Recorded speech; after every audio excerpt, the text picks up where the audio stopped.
दिलीप कुमार एक ऐसे संजीदा कलाकार थे जो बिना बोले ही कई बार अपने साथी कलाकारों को बहुत कुछ सिखा जाते थे। कौन कमबख्त है जो बर्दाश्त करने के लिए पीता है। मैं तो पीता हूं कि बस सांस ले सकूं। सदी के महानायक अमिताभ बच्चन के लिए दिलीप कुमार एक आइडियल थे।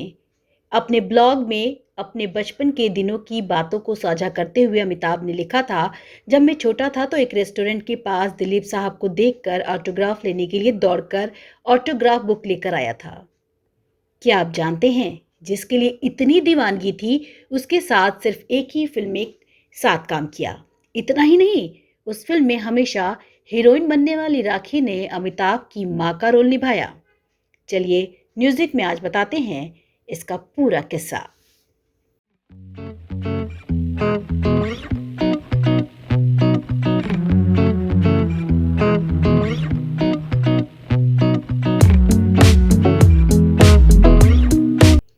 दिलीप कुमार और अमिताभ बच्चन दोनों ही हिंदी सिनेमा के दिग्गज एक्टर हैं। इन दोनों ही कलाकारों ने भारतीय सिनेमा को ऊंचाई तक पहुंचाने में अपना अहम योगदान दिया है। हैरानी की बात है कि लंबे समय तक फिल्म इंडस्ट्री का हिस्सा रहने के बावजूद दिलीप कुमार के साथ अमिताभ ने मात्र एक ही फिल्म की। 1 अक्टूबर 1982 में रिलीज हुई फिल्म शक्ति में स्क्रीन पर दोनों एक्टर पिता पुत्र की भूमिका में नजर आए। जब ये फिल्म रिलीज हुई थी तो तहलका मच गया था। फिल्म में अमिताभ बच्चन और दिलीप कुमार के साथ राखी और स्मिता पाटिल थी। इस फिल्म के एक्टर्स के चुनने की कहानी भी बड़ी दिलचस्प है।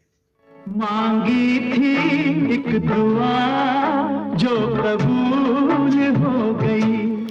दरअसल ये वही दौर था जब सिनेमा के पहले सुपरस्टार राजेश खन्ना का जमाना ढलान पर था।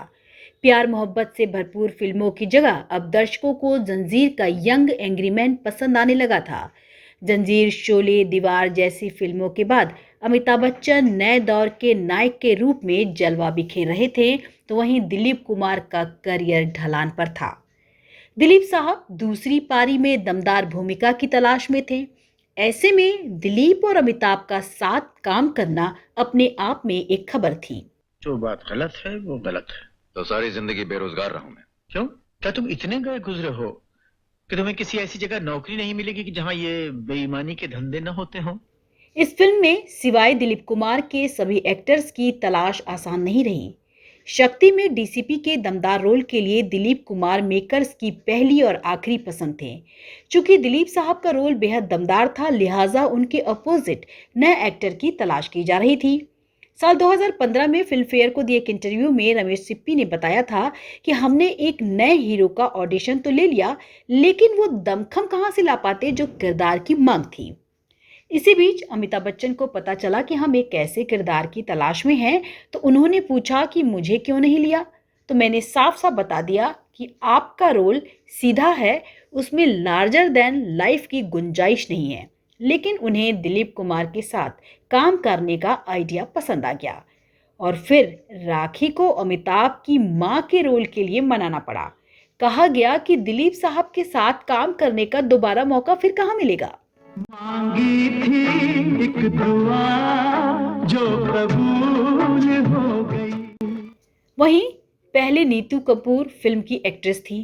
फिल्म टल गई तो स्मिता पाटिल को लिया गया, क्योंकि शादी के बाद ये वही समय था जब नीतू सिंह से कपूर बनने के बाद फिल्मों में काम करना छोड़ चुकी थी। यही नहीं, दिलीप कुमार चाहते थे कि अमिताभ बच्चन उनके भाई के रोल में पर्दे पर नजर आएं, लेकिन फिल्म के स्क्रिप्ट राइटर सलीम जावेद ने उन्हें मनाया और किसी तरह कन्विंस किया कि अमिताभ का बेटा होना ही बेहतर रहेगा। सलीम जावेद की जोड़ी की सबसे बेहतरीन स्क्रिप्ट्स में से एक शक्ति मानी जाती है। 2 पीढ़ियों के टकराव को दिखाती हुई कहानी इतनी जबरदस्त थी कि दर्शकों के बीच आखिर तक सस्पेंस बना रहता है। जब स्क्रीन पर बाप बेटे की टकराहट संवादों के माध्यम से आती है तो अपना एक खास असर छोड़ जाती है। आपने मुझे यहाँ क्यों बुलाया? इसलिए कि जहां तुम रहते हो वो जगह मेरे घर से इतनी दूर है कि तुम्हारा वहां आना मुश्किल होता। उम्मीद है आपको हमारी पेशकश पसंद आई होगी। ऐसे ही दिलचस्प किस्सों के साथ फिर हाजिर होंगे, बने रहिए हमारे साथ। और हाँ, अगर आपने म्यूजिक को सब्सक्राइब नहीं किया है तो सब्सक्राइब करना ना भूलें। आप सभी का शुक्रिया।